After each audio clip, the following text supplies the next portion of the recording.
Here's a surprisingly tricky question. When can we say that two objects are similar? My name is Greg, and I'll share some surprises and a promising approach to this question. The first surprise comes from an old result from Watanabe. He said that if you list all possible properties of different objects, you'll find that any two distinct objects are equally similar or equally dissimilar. He colorfully illustrated this by saying that two ducks could be as similar as a duck and a swan. Now, if you study this theorem, you'll see that it relies on constructing complex properties for these objects.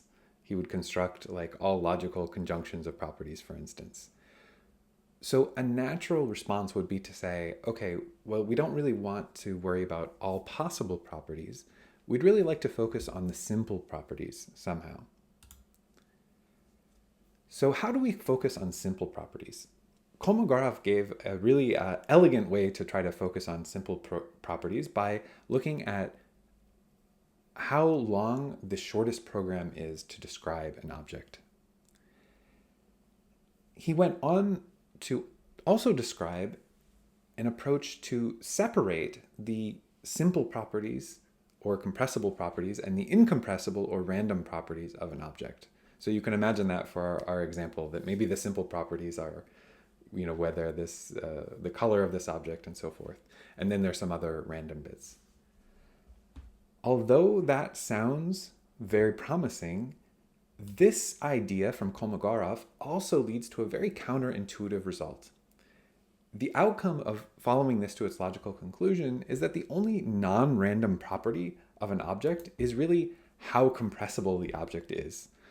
So when we say how compressible, we say we're going to try to compress all three of these objects, and we would really say that this duck and swan are the most similar because they have the exact same compressed length. So that's very counterintuitive and not really matching what we think of as being similarity. The issue with Kolmogorov's approach is that if we allow ourselves to use all programs, we end up with this trivial result. But if we could restrict ourselves to some other natural class of programs, would that lead us to something that is more useful? So that's what we considered in our approach. Instead of using all programs, we said, let's try to use all natural language programs or all text descriptions of an object. In that case, if we start with the shortest, most compressed text descriptions, we'll also get the simplest properties of an object. Then, as we go to longer text descriptions, we'll find increasingly complex properties, and eventually we'll find some property that can distinguish two objects.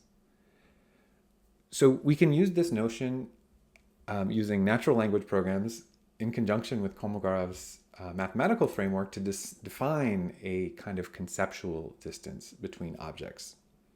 Now, even though we can formally do this, one issue with our adaptation of Kolmogorov's ideas is that it can still be difficult to search over all compressed descriptions, even if we restrict ourselves to a set like natural language programs. So one of the things that we do in this paper is to show how we can formulate this as a tractable constrained optimization problem. We get a method that is both tractable and correlates better with human similarity assessments.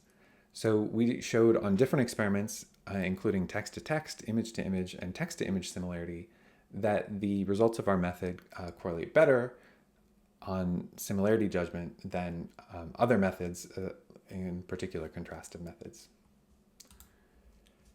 Another benefit of our approach is that it gives you an interpretable measure of similarity. Because we get a text description at every level of complexity, it can tell us in natural language what is it that makes these two objects similar or dissimilar at a given complexity level.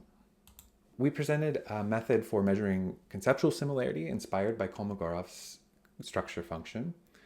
The main change that we had to make was to see that we have to restrict ourselves to some non-canonical human-aligned descriptions, and we use natural language programs to do that. If you're interested in this, we hope to see you at CVPR to discuss more. Thanks.